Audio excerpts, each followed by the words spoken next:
세계질서 분석실에 다시 오신 것을 환영합니다. 여러분, Operation Absolute Resource라는 이름의 군사작전이 2020년 1월 3일 새벽에 개시되면서 미국이 카라카스에 전례 없는 급습을 감행했다는 사실이 드러났습니다. 베네수엘라의 수도 카라카스에서 델타 포스, 특수부대와 미군 정예 부대들이 최고 수준의 안보 목표를 타격해 니콜라스 마두로 대통령과 영부인 퍼스트 레이디를 체포하려 한 것입니다. 이것은 더 이상 단순히 난공불락인 대상이 쉽게 붙잡힌다는 허구의 이야기가 아니라 공격 헬기의 화력 지원과 베네수엘라 및 쿠바 경호 전력과의 격렬한 교전이 동반된 복합 협동 작전입니다. 이 사건으로 베네수엘라 병력과 쿠바 보안 인력 다수가 사망했으며 유의미한 저항이 없었다는 묘사와는 완전히 배치됩니다. 격렬한 교전 속에서 안전구역의 방 안에서 제압된 뒤 마두로와 그의 아내는 국외로 이송되어 뉴욕으로 이동했고 연방법원에서 형사 혐의에 직면했습니다. 그들은 법정에 출두해 혐의를 인정하지 않았습니다. 이 조치는 곧바로 군사 개입의 합법성을 둘러싼 국제적 논란을 점화했고 유엔과 여러 국가들은 이를 주권 침해로 보며 강한 반응을 보였습니다. 세계 지정학적 맥락에서 이번 작전은 도널드 트럼프 대통령이 압박수단으로 사용할 준비가 되어 있다고 선언해온 미국의 군사력을 드러냈을 뿐 아니라 이란, 중국 혹은 다른 경쟁 세력이 다음 목표가 될 수 있는지에 대한 질문을 던졌습니다. 이란에서의 시위 전개, 영국 내 미군 군사 존재의 강화, 그리고 마두로 체포를 둘러싼 글로벌 논쟁은 더 큰 규모의 정권 교체 연쇄가 시작되는 것 아니냐는 의문을 대중 여론 속에 확산시켰습니다. 이 드러남은 단순한 체포 사건이 아니라 미국이 특수부대를 운용하는 정책의 전환점이며 국제 질서를 뒤흔드는 충격으로 이어지고 있습니다. 우선 최근 항공편 추적 이미지와 데이터는 미 공군의 전략 수송기 C-17A 글로브마스터 TI가 비정상적으로 다수 움직이며 영국의 왕립 공군기지 RAF 플라우드 센터 사이드에 안전하게 착륙하고 있음을 보여줍니다. 이곳은 유럽과 중동에서 미국의 군사활동의 중요한 집결지로 알려진 장소입니다. 오신트 기반의 공개 추적 보고에 따르면 최소 10대가량의 C-17이 확인되었으며 조지아의 헌터 육군 비행장, 헌터 아미 에어필드와 켄터키의 포트 캠벨 같은 기지에서 출발한 항로가 포착되었습니다. 이 지역은 신속 대응과 특수작전에 특화된 정예 부대인 160 특수작전 항공연대 160트 스왈, 나이트 스토커스가 주둔하는 곳으로 알려져 있습니다.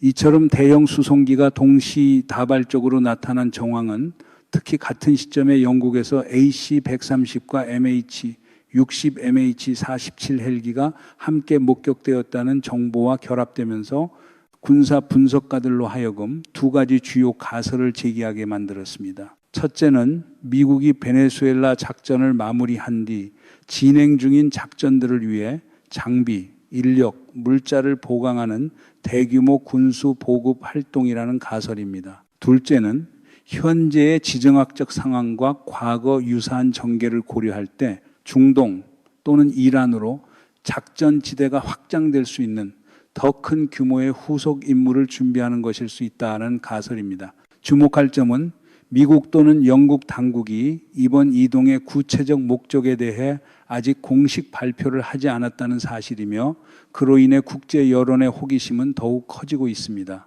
특히 최근 베네수엘라에서의 움직임부터 이란의 핵시설을 겨냥한 기습 타격에 이르기까지 미국이 예고 없는 작전을 실행해온 전례가 있기 때문입니다. 여러 군사 전문가들은 이 시점에 영국 기지 전력 전개가 결코 우연이 아니며 가까운 미래의 전장을 확장하기 위한 계획의 일부일 가능성이 크다고 봅니다. 이란의 최고 지도자 알리 하메네이는 최근 공개적으로 우리는 베네수엘라에서 그들이 했던 것처럼 미국이 이란에 개입하도록 결코 허용하지 않을 것이라고 선언해야 했습니다. 그러나 군사 분석과 권력 심리의 관점에서 이 발언은 강경함을 보여주기보다 오히려 뚜렷한 불안을 드러냅니다. 동맹들이 잇따라 무너지고 견고하다고 여겨졌던 체제가 짧은 시간에 관통당하는 상황에서 독재자의 자연스러운 반응은 침묵이 아니라 공개석상에서 강경한 언사로 스스로를 달래는 것입니다. 바로 그 심리가 하메네이로 하여금 타협 없는 태도를 과시하게 만들고 그에 따른 필연적 결과로 국내 탄압의 격화를 불러오게 됩니다. 이란의 권력층에게 강경 진압은 단순한 질서 유지가 아니라 안팎의 도전에 직면했을 때 스스로 안전하다고 믿기 위한 허구적 안정감을 만들어내는 유일한 방식이 됩니다. 이 불안은 이스라엘의 정치 연구자인 엘리자베트 스루코프에 의해 곧바로 폭로되었습니다. 그녀는 플랫폼 X에서 페르시아어로 직접 하메네이를 반박하며 이란 정권이 이스라엘이 테헤란 인근에 드론 생산 시설을 구축하는 것을 막는 데 실패했고 수백 명의 이란 시민을 해외에서 훈련시키는 일, 그리고 수천 기의 정밀 유도 미사일을 이란 깊숙한 곳으로 밀반이 파는 일도 막지 못했다고 지적했습니다. 그녀가 던진 질문은 전략적으로 치명적인 성격을 밉니다. 이란의 안보 체계가 고위 안보 지도자들이 연이어 암살당할 정도로 뚫려 있다면 무엇을 근거로 테헤란이 미국의 개입을 막아낼 수 있다고 믿을 수 있느냐는 것입니다. 하메네이가 X에서 우리는 적에게 굴복하지 않을 것이라는 강경 메시지를 이어가자 그 아래에는 일론 마스크가 페르시아어 세 단어로 응답했고 그 뜻은 그저 헛된 꿈일 뿐이라는 의미로 해석되었습니다. 이것은 단순한 조롱이 아니라 머스크가 이란의 전개를 매우 예리하게 주시하고 있음을 시사하는 신호로 받아들여졌습니다. 특히 이란 국민들이 정부의 정보 통제를 넘어서는 수단으로 스타링크를 지속적으로 요구하는 상황에서 이러한 반응의 연쇄는 관측자들로 하여금 영국과 중동에서 포착되는 미국의 이례적 군사 움직임과 직접 연결해 보게 만들었습니다. 정보, 심리, 군사 전선이 동시에 압력을 높일 때 이란에서의 권력 변화 가능성은 더 이상 먼 가설이 아니라 단계적으로 준비되는 시나리오가 됩니다. 여론을 더욱 들끓게 만든 세 번째 징후는 이스라엘 정부 내부에서 유출되었다는 정보로 이란을 겨냥한 대규모 군사작전이 아이런 스트라이크, 강철의 일격이라는 암호명으로 공식 승인되었다는 내용입니다. 공식 발표는 아직 없지만 이 작전은 수개월 전부터 논의되어 왔고 이란 내부의 혼란이 커지는 지금 실행의 시점이 무르익은 듯 보입니다. 에어포스 1 기내에서 진행된 인터뷰에서 도널드 트럼프 대통령은 미국이 이란의 상황을 매우 면밀히 지켜보고 있다고 경고했습니다. 그는 그들이 과거에 그랬듯 시위대를 살해한다면 그들은 무거운 타격을 받게 될 것이며 미국은 행동할 수도 있다고 강조했습니다. 이는 단순한 위협이 아니라 레드라인이 넘어서는 순간 워싱턴이 응징을 발동할 준비가 되어 있음을 보여주는 정치, 군사적 메시지입니다. 그보다 얼마 전 트럼프는 미국의 총은 이미 탄환을 장전했고 발사 준비가 되어 있다고 더 분명히 말한 바 있습니다. 트럼프 대통령의 경고는 홀로 존재하지 않았습니다. 미국 국방장관 피트 헤그세스 역시 이란의 최고 지도자 알리 하메네이에게 직접 메시지를 전달했습니다. 그는 베네수엘라의 니콜라스 마두로의 운명을 상기시키며 과거 미국은 마두로에게 자발적 망명이라는 기회를 주었지만 그가 거부했고 결국 그는 자유와 명예로 대가를 치렀다고 말했습니다. 이제 이란도 비슷한 기회를 갖고 있지만 그 문은 오래 열려 있지 않을 것이라고 덧붙였습니다. 마두로의 이야기는 경고입니다. 그는 시진핑의 보호를 지나치게 신뢰했고 베이징의 뒷받침만으로 서방의 개입 물결을 막을 수 있다고 믿었습니다. 그는 시진핑의 조언을 받아들여 베네수엘라를 떠나는 것을 거부한 채 위험을 무릅쓰고 권력을 유지하려 했습니다. 하지만 비극은 그가 시진핑이 선물한 후아웨이 휴대전화를 믿는 순간부터 시작되었습니다. 바로 그 전화가 미국 정보기관이 카라카스에서 그의 위치를 손쉽게 특정하는 데 도움을 주었고 결국 그는 체포되어 비행기에 실려 뉴욕으로 옮겨졌으며 치욕 속에서 권력을 끝냈습니다. 이제 비슷한 일이 이란에서 되풀이되고 있으며 알리 하메네이는 자신의 마지막 갈림길에 서 있습니다. 전면적 위기의 소용돌이 속에서 하메네이는 수십 년에 걸친 통치 경력에서 가장 어려운 선택을 마주하고 있습니다. 시진핑의 후원을 계속 걸 것인가? 아니면은 미국이 날마다 분명하게 발신하는 최후 통첩에 귀를 기울일 것인가 하는 문제입니다. 테헤란과 베이징의 밀착 관계를 부정하는 이는 없습니다. 중국은 이란과 25년 전략 협력 계획을 체결했고 최대 4천억 달러 규모의 투자를 약속했으며 이는 서방의 어떤 제재도 버틸 수 있을 만큼 거대한 액수로 거론됩니다. 그러나 환경은 바뀌었습니다. 미국과 이스라엘의 군사작전이 공식적으로 시작된다면 그 화려한 약속이 하메네이를 지켜줄 만큼 충분히 강력한가라는 질문이 제기됩니다. 이것은 단순한 지정학 계산이 아니라 생존의 문제입니다. 마두로가 베이징의 정치적 우산을 믿었다가 생포되어 곧바로 뉴욕으로 끌려갔듯 하메네이는 자신도 같은 전철을 밟고 있는 것은 아닌지 묻지 않을 수 없습니다. 외부 압력만이 아닙니다. 이란 정권은 지금 국내의 국민들에 의해 붕괴의 벼랑 끝으로 밀리고 있습니다. 크고 작은 도시들 곳곳에서 수백 명의 이란 시민들이 거리로 나와 팔라비 왕조의 깃발을 치켜들며 신정체제에 공개적으로 도전했습니다. 그들은 단지 평화 시위를 하는 것이 아니라 도로를 점거하고 민병대 기지를 공격하며 보안 병력과 정면으로 충돌하고 병사들에게 돌을 던지고 검문소를 점령했습니다.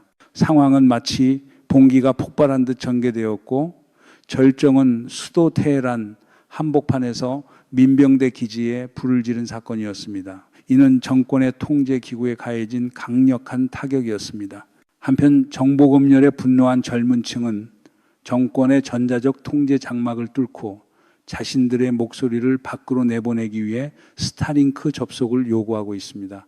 100개가 넘는 도시가 같은 분노의 리듬으로 타오르고 있습니다. 지금 가장 큰 질문은 하메네이가 시진핑과 함께 계속할 것인지 아니면 워싱턴이 마지막으로 열어 보이는 문을 받아들일 것인지입니다. 이란의 상황은 더 이상 통상의 시위 범위를 훨씬 넘어섰습니다. 그것은 혁명의 폭풍이며 권력 체계 자체가 내부에서 균열을 시작한 상태입니다. 최근 보고들에 따르면 시위는 줄어들기는커녕 전국으로 확산되고 있습니다. 테헤란의 지도부는 동시에 세 가지 생존적 위협에 직면하면서 공황 상태에 빠져 있습니다. 첫째, 이란 경제는 심각하게 붕괴하고 있습니다. 통화 가치는 전례 없이 추락했고 인플레이션은 치솟았으며 실업은 확산되고 국민의 삶은 극단적 공공의 바닥으로 밀려나고 있습니다. 이는 극도로 위험한 사회적 불만의 토대를 만들고 어떤 불씨든 대규모 폭동으로 이어질 수 있는 조건을 형성합니다. 둘째, 이란 정부 기구는 전략적 교착 상태에 빠져 있습니다. 명확한 대응 계획도 없고 대중의 분노를 진정시킬 만큼 강력한 수단도 없습니다. 유엔 안전보장이사회는 긴급회의를 열었지만 지금까지 국제사회가 이란이 위기를 넘도록 돕는 구체적 반응은 나오지 않았습니다. 셋째, 외부로부터의 군사 개입 우려가 점점 현실화되고 있으며 미국과 이스라엘의 이례적 군사 활동이 증가하고 있습니다. 국내 시위가 혁명적 규모에 도달할수록 외부의 공격 작전이 현실이 될 가능성은 실제 의제로 올라옵니다. 그러나 가장 심각한 것은 이란의 안보와 종교 내부에서 나타나는 균열의 징후입니다. 체제를 지탱하는 기둥으로 여겨졌던 세력들까지 흔들리기 시작했습니다. 한 이란 경찰관이 공개적으로 하메네이의 사진을 불태운 뒤 벽에 샤 팔라비 만세라고 적었습니다. 이것은 단순한 반항이 아니라 과거 군주 체제에 대한 충성의 맹세이며 40년 넘게 금기였던 행동입니다. 얼마 지나지 않아 시아파 시아 성직자 세이드 알리 모하메드가 공개적으로 쿠데타를 촉구하는 메시지를 발표했습니다. 그는 보안 세력에게 신정체제에 복종하기를 거부하고 민간인에게 총을 쏘지 말며 최고 지도자를 신속히 전복하라고 요구했습니다. 이것은 전례 없는 호소이며 세속 활동가가 아니라 이슬람 공화국 권력의 뿌리였던 종교 계층에서 나왔다는 점에서 충격이 큽니다. 정치와 종교 모두에서 하메네이가 절대 권력을 쥐고 있는 국가에서 성직자와 보안 세력이 공개적으로 반기를 드는 것은 가장 분명한 신호입니다. 체제 붕괴의 날이 가까워졌다는 신호입니다. 현재의 상황은 알리 하메네이를 잔혹한 진퇴양난으로 몰아넣었습니다. 시위대를 탄압하고 외부 군사 개입을 맞이할 것인가, 아니면 시위가 그를 권력 밖으로 쓸어가도록 지켜보며 제대로 반격도 못한 채 밀려날 것인가의 선택입니다. 하메네이가 탄압을 선택하면 국민의 거센 저항을 촉발하고 미국과 이스라엘 같은 강력한 외부 세력의 개입 기회를 열어줍니다. 손은 방아쇠에 닿아 있고 방아쇠는 이미 당겨진 상태입니다. 그러나 그가 자제하면 분노는 줄지 않고 오히려 더 격렬해져 체제가 버티지 못할 때까지 오래 지속될 것입니다. 이 극한의 순간에 하메네이는 고전 전략의 한 원칙을 떠올렸을지도 모릅니다. 달아나는 것이 상책이며 물러서는 것이 최선이라는 원칙입니다. 그러나 현대 정치 현실에서 이란의 통치자에게 후퇴는 책처럼 쉬운 선택이 아닙니다. 그는 단지 정치 권력을 대표하는 것이 아니라 신정체제의 정신적 중심이기도 합니다. 문제는 시진핑의 중국과 이란의 밀착 관계를 고려할 때 더욱 복잡해집니다. 베이징은 테헤란을 25년 협력 계획과 전례 없는 대규모 투자 약속을 통해 장기 전략 동맹으로 만들었고, 이는 중동에서 영향력을 확장하며 서방에 맞서는 방식으로 여겨져 왔습니다. 그러나 역사를 되짚어 보면 베이징과 손잡았던 동맹들, 시리아의 바샤르 알 아사드, 바샤르 아일 아사드, 방글라데시의 셰이크 하시나, 베네수엘라의 니콜라스 마두로 같은 인물들의 성적표는 밝지 않습니다.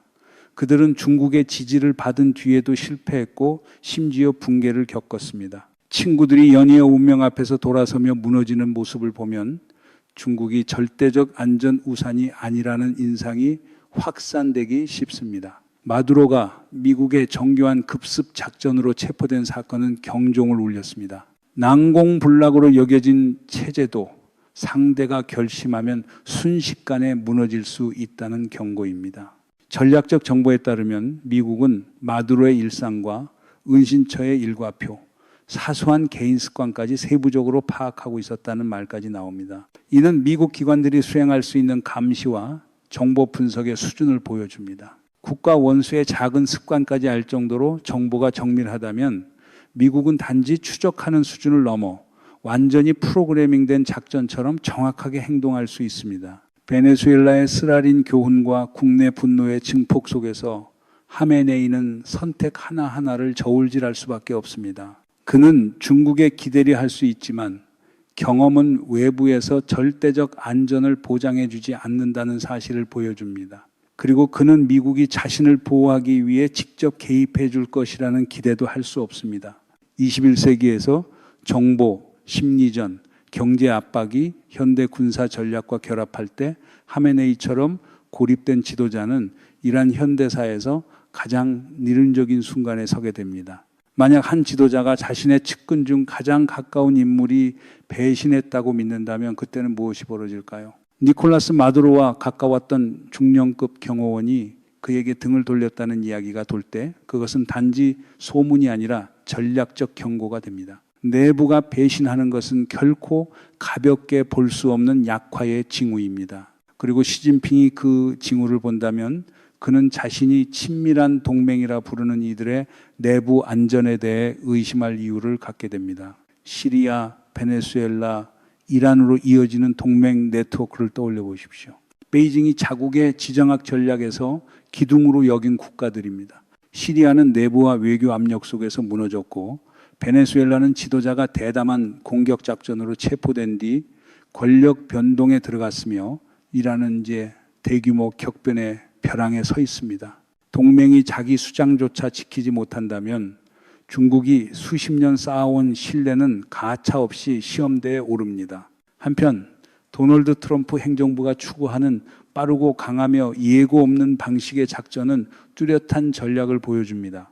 유럽에서의 대규모 특수전 전력 전개부터 이란을 겨냥한 직접 경고까지 이 접근은 워싱턴과 맞서는 체제들을 후퇴할 길도 안전한 선택지도 없는 상황으로 몰아넣습니다. 국내에서는 분노가 정권을 벽끝까지 몰고 거리의 시위는 권력 구조의 근본적 변화를 요구하며 확산되고 국제적 압력은 더욱 커지는 가운데 하메네이의 처지는 이제 돌아갈 길 없는 땅과 같습니다. 경제가 소진되면은 통화 가치는 하락하고 국민이 권력에 반대하는 구호를 외치면은 외부의 압력은 역사의 속도를 더 빠르게 밀어붙이는 동력이 됩니다. 이 전략적 전투에서 중국 같은 파트너의 화려한 약속이 아무리 크더라도 세계적 규모로 작동하는 힘의 현실을 가릴 수는 없습니다. 이란은 운명적인 갈림길 앞에 서 있으며 중동의 벽 끝에서 가장 넓은 의미의 자유라는 계절이 희미하게 남아 비치기 시작한 듯합니다. 여기까지가 오늘의 프로그램입니다. 여러분의 댓글과 의견을 늘 기다립니다. 안녕히 계십시오. 다음에 다시 뵙겠습니다.